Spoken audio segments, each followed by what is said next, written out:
Celeb Savant is a career retrospective type interview focusing on singers, actors, and industry experts. Join Barrett Edelstein now as he dives into the entertainment world.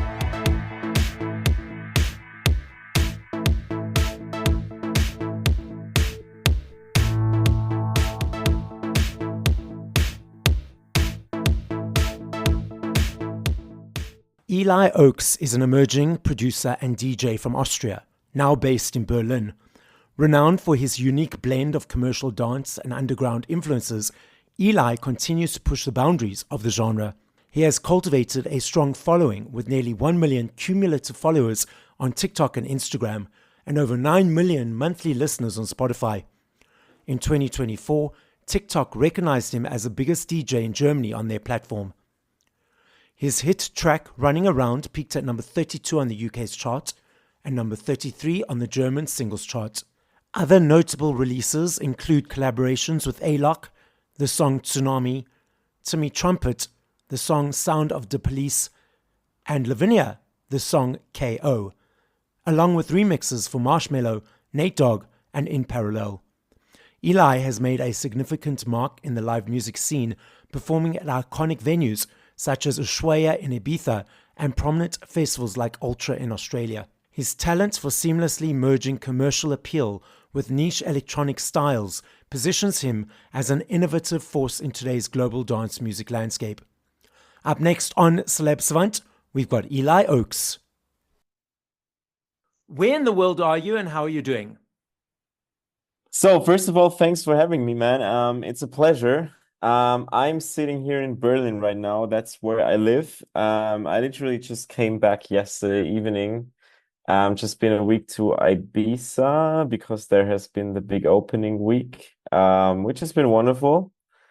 And I'm back and we have wonderful weather, so can't complain. How about you? Where are you actually? I'm in Johannesburg, South Africa. Amazing. Never been, but would love to visit. Okay, so cool. When you get here, let's say when, I'll cheer you on at whatever performance you're doing, and then we'll go for drinks or coffee afterwards. How does that sound? Let's do it. Sounds amazing. Sounds Cool. amazing. So, Eli, at what point as a child or teenager did you have this inspiration to think to yourself, I want to be in this world, this music world? And how did that journey progress? I think it started out by me being obsessed with music in general. Like before I started making music, I always had an obsession with like collecting records. I mean, it was already like digital when I started collecting, so I don't have a CD collection, unfortunately. But I've always been a huge fan of having a big database of music on my iPod actually. That was the days before Spotify. I was part of some bands when I was like 12, 13, but I was really bad. I couldn't play any instruments Yes.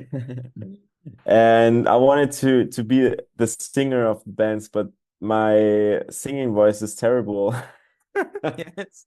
That didn't really work out, and I actually got kicked out of bands. So I had the pleasure that I had electronic music in my family. Like that was definitely part of what I grew up with, and both my stepdad and my dad and my stepmom were like actually making electronic music when I was growing up. So I had like my entry point there, and then it was just a matter of time and me actually discovering Skrillex, Yeah. where I was like, hey, that's like some crazy stuff, and I want to get into that. And I realized that at one point that you can actually make a career out of electronic music, and that was where I was kind of like crazy, and where the spark initially started.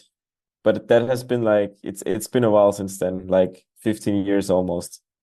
Was it easy for you to dive into that world and understand how to create in it? I would say my entry point was quite easy with like having the people so Yeah. close in my family to get started. But then like progressing forwards, it was kind of like, I would say, the usual way of just like deep diving into the whole topic, watching YouTube videos, like, kind of the like the normal answer you would get. And I think a lot of us, like music producers, have YouTube as our main source. Then just, progressing forward, you start learning more from people you meet, like other producers, like you start working with, like that kind of journey. And it was quite a straightforward process, like a linear way of learning how to make music, understanding how the music industry works, and then in recent years, understanding how social media works, as this is like one of the very important things right now.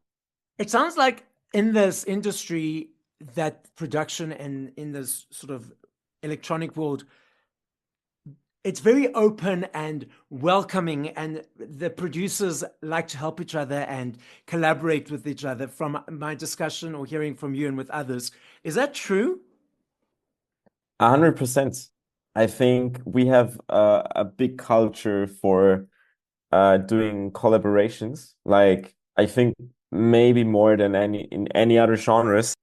Like, if you just look at my profile, I have like tons of like tracks where either another artist is featured or another singer is featured. Of course, like singers is something that you will find quite usually because I can't sing. That's a big thing in the world of electronic music, and I'm quite happy about it because it like motivates a lot. Like when you start, making those connections and you start being able to like work with a lot of other amazing like producers and DJs, and yeah, just let stuff grow together. And also, it always supports each other. Like Mm. when you're doing collabs, your name is gonna be in someone else's fan base and vice versa. Or sometimes, big artists collab with smaller ones because they really like their music. There's like definitely a good way to grow just from collaborations, I would say.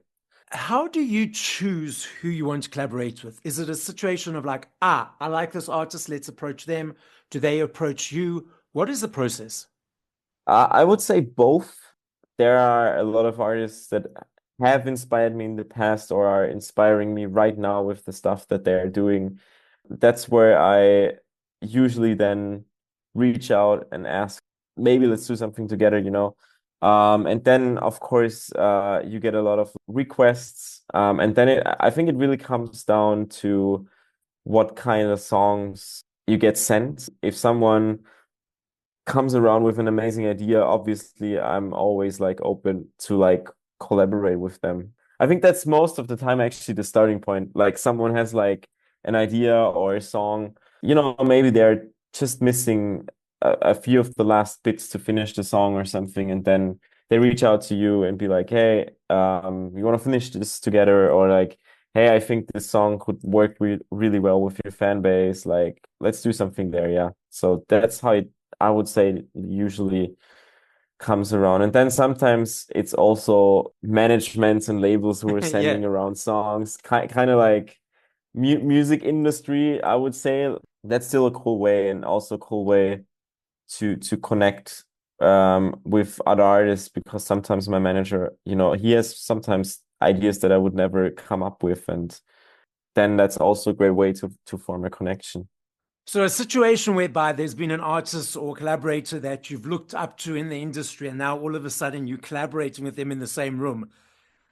Have you ever had that situation of like, is this actually happening? Imposter syndrome, all those type of things? Or do you just say, okay, I've laid down the groundwork, I've built the bricks to the house. This is just now creating the roof and for the next part of the house. I had a few of these situations where I was literally sitting in the studio with people that I was like even fanboying like 5 years ago, which has been amazing. Luckily for me, those people they have always been like super nice. So there was never like, any kind of weird situation or something like this. It was more like they felt really appreciated when I told them like, yo, I was like listening to your stuff 10 years ago, and I was like a big fan of what you did back then. There has always been a lot of appreciation for that. And I feel like that for me, all of the connections that I'm making right now, it really feels like, luckily for me, that most of the people I meet, they're really down to earth. I can name examples like Timmy Trumpet. He's one of the biggest names in the industry, and Mm. we have a song together, and he got me to like play the song with him live on two occasions. One of them was actually when he came to Berlin. It was really nice because he even reached out to me and told me like, "Yeah, I'm in Berlin, I'm playing a sold out show here. You live here, why don't you stop by and we play the song together?" And when I was in the backstage with him, he's like the sweetest guy. He's literally the sweetest guy. It's not like, it doesn't feel like you're talking to like, like someone who wouldn't even look at you. He's like so down to earth, so cool, so appreciative. I luckily have a lot of these experiences.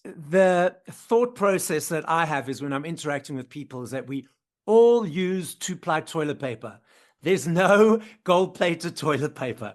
So the same way I'm interacting with you, the same way I speak to the lady at the shop counter, the same way I speak to that person there, because we're all the same, we're all equal. And I think a lot of people Yeah. separate themselves from others in situations, even at the company, the CEO or the top managers or to me trumpet to think, oh, they're separate to me because they've got this sort of label. But it's not that. And it's lovely to hear that they perceive that from the other side as well. Not everyone does, but it's great to hear that. 100%. I love that philosophy that at the end of the day, we are all the same species, we are all just human beings. And just because someone took different decisions in their life than me, you gotta respect it 100%. And like as you said, I would talk to someone that I randomly meet on the street the same way that I would like trying to always bring the same amount of respect to every human being. For me, like it's that's definitely number one on my philosophy to like treat everyone with respect, like when I'm being booked to a show and I'm coming there, every person that I'm interacting with deserves the same respect. It's like I think that's such a shitty thing to do if you like disrespect someone at a gig just because he's, I don't know, maybe he's just like taking care of the artist management and you feel like you wouldn't respect that for some Yeah, reason. That's a shitty thing to do. Like treat people with respect. It's so important. exactly. What you put out there, you receive. I totally agree with that. Now, 100%, 100%. Yeah. how do you prepare or create your set for your shows? Is it a combination of your own tracks and other people's tracks together, or only your own? How long in advance do you prepare? Let's dive into your set. The question of how long is a fun one because it might be an hour before the set. Okay. Does that stress you out? I think the set how it is right now, the way it is because there has been a lot of work into that Oh, okay. over like almost like the set I'm playing right now. I think I've almost been started building that over a year ago and just like continued working on it with every show that I'm playing. I try to play mostly stuff that I somehow put my hands on. I have a lot of commercial like vocals and like riffs that people would recognize. I have a lot of those in my set, but I try to like either do my own edits with these vocals or with these riffs to give the crowd, something they haven't heard before, Mhm. to have like this moment, oh, I know this song, but I don't know this version, and I giving them a wow moment. And then I also like try to stick to my lane, like genre wise. I have like my influences. I have the the BPM that I like to play on, and I try to fit everything down that lane and present like a product that makes sense at the end of the day. And then of course I have some tracks from friends or literally stuff that I find on SoundCloud. in my sets, which are always like guaranteed banger. I have those in my sets as well. And that's the thing why I usually don't prepare like a week for one show because the set's there. And I just try to bring in like maybe 2 to 5 new tracks to every new set that I play. So it kind of keeps on like go like I try to perfect it with every show that I Yeah, play. yeah. Like when I play a show and I feel like these 5 tracks were kind of the lowest energy, I might try to swap them or skip them or yeah, that's my approach. So naturally performing at sort of like a bigger festival compared to sort of a smaller venue or club and headlining, you bring your same amount of energy and interaction with that. What are the differences for you for in those different scenarios? To be honest, not so much. Okay. Like yeah, I feel like when it's like a kind of daytime festival show, you might well, there is one thing you got to take care of, like especially if you're doing a festival, you always have to take a look at the lineup there because there's definitely going to be more artists.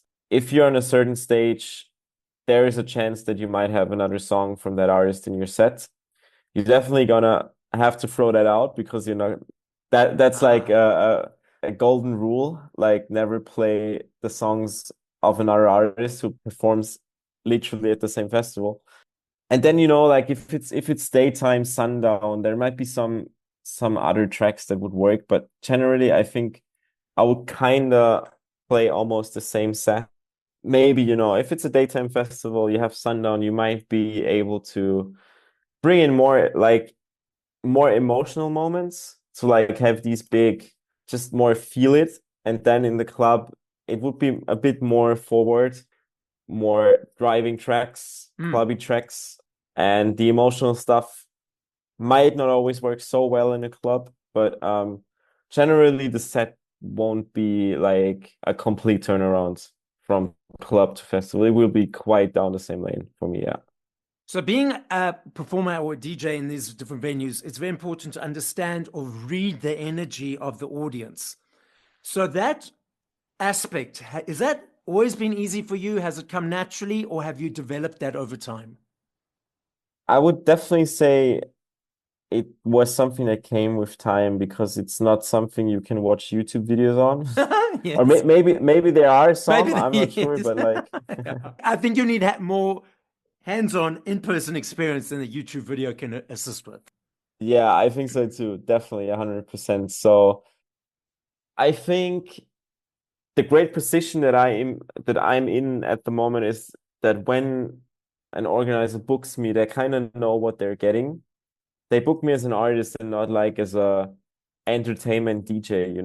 Yes. Like I kind of like expect the organizer to promote events in a way that I would have a crowd there that kind of works with what I'm doing. But like nonetheless, my set's quite commercial. So I think even though if you don't really like the genre of my sound, I could still give you a few nice moments there. The main thing that I'm doing during a set is I literally look into the crowd most of the time. Like I don't really look much on the decks, only when I like when I'm mixing, of course. Otherwise, the transitions would be really bad. I'm having eye contact with the crowd most of the time because I want to see what they're vibing with. And then depending on that, sometimes or like what I'm always doing is I'm gonna like sometimes skip tracks where I'm like, okay, this is definitely not the vibe for today. Yeah. So that's kind of the flexibility that I have.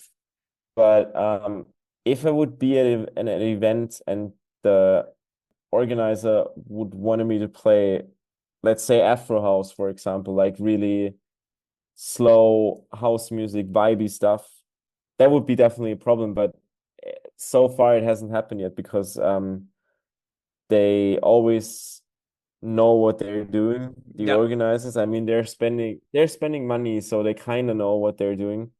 Usually if an organizer would have like a totally different scenario, he would like send a brief before. but that rarely happens actually. I should hope they know what they're doing. Sometimes they don't, and you just want to hit them. Sometimes they don't, but Yeah. like for me right now, it was now always fine, I have Yeah. to say. I love me a CD. I still budget for my CDs every month. For me, it's an energy exchange to say thank you to you guys for all the hard work that you do. I'm unsure if you're aware that vinyls, CDs, cassettes are in a massive comeback around the world. Vinyls, a couple of years ago in the UK alone, 5.9 million sales. Last year in the Hmm. UK, there's a basket of products that they gauge exchanges on, and there needs to be a certain amount of exchanges every day for this for a product to be in this basket. And because of the upsurge of CDs again, CDs are now back in that basket. And the research is showing that it's the teenagers that are diving into this world, the younger people, Oh, not really? not the Hmm. older nostalgic people. And then we've also got the streaming platforms that people consume music on. What are your observations of the landscape at the moment? To be fair, what you just said is new information to me and exciting information. To be fair, I haven't really dug into vinyl CD sales recently. What I've been doing has been really streaming focused because it is the main market. I think if especially the young generation starts buying like CDs again, that's a great sign. And I feel like it makes sense in a way that it adds like a physical layer to you being a fan of a project because nowadays everything's so digital. Mm, And the thing is, like, if I compare it to back then when I was starting to like collect stuff for my iPod, it kind of felt somehow even special to have some digital copies of a CD on my iPod because not everyone had it, and there were no streaming services. So it kind of was like, yo, I have this really cool album on my iPod, and it was something special, like mm. something you could almost like flex with at school. Yeah. And I guess like with everything now being digital, like you can't flex with you having a playlist saved on your Spotify. Like literally everyone can do that by one click. Nobody cares. So I guess probably that's why they're starting to do it again. And I hope it's gonna grow because CD sales are obviously a great thing for artists. Generally, what I've been observing the past 2, 3 years, there was definitely a big change in landscape, and that is Spotify traffic or generally traffic from DSPs is now coming more from social media compared to coming from the platform itself. Like I think when Spotify first came around, like people started to discover music on Spotify a lot because you had like tastemaker playlists and like third-party playlists. There were a lot of ways that people could dig into new music and like obviously algorithms and stuff. What I'm seeing is that those kind of sources they go down a lot. So I feel like Spotify playlists, like even the official ones, don't have as much weight that they had like maybe 3 years before. Okay. And now a lot of the traffic that's coming to this piece is because people find the songs on social media and then they want to listen to it. And then they go most of the time to Spotify or to any other DSP. And that's where a lot of new music is being discovered. So it's kind of the landscape kind of shifted that if you want to convert new traffic, like the way to go is through social media. It's interesting how everything changes, but I'm still that person who like the younger kids. I'm enjoying my CDs. So I'm grateful that they're coming back. What's coming up for the rest or for the next few months? What's happening? You mean in the whole world or for No, with me? you. With you. Because I was about to say I have no idea. I'm in the lucky position to have the most packed tour calendar that I ever had in my life this year. And that's thanks to a lot of people obviously listening to my music and enjoying it a lot. that's a big factor, and I have a great team around me. I have great agents who managed to like book me a lot of shows around of Europe, and now it's starting to go international, which is a dream coming true. So I've just been to Australia a few weeks ago, and I'm doing Canada for the first time in my life. I'm doing the stage, which is still a secret, but I'm doing my first US shows this year, which is a like even a bigger dream coming true because it's such a like great market to get into, especially if you're like from Europe.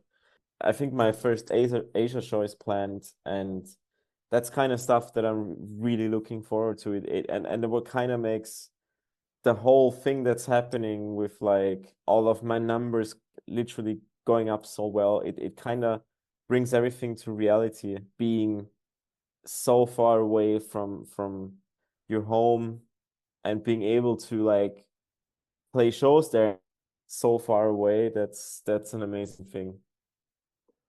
So you just need to tell your organizers that South Africa's next. Yeah, I had a lot of people asking me to come down to South Africa, but like it hasn't happened yet, but Yes, I would love to. we'll And I keep. think you have a good festival scene, right? Yeah, yeah, yeah. I love this game. I know if I had to ask you this question in 5 years, 5 hours, 5 minutes, I know your answer will be different. Just top of mind, quickly, if you had to push play to five other artists once you finish this conversation, who would those artists be? And if you can think of specific songs, what songs would you play?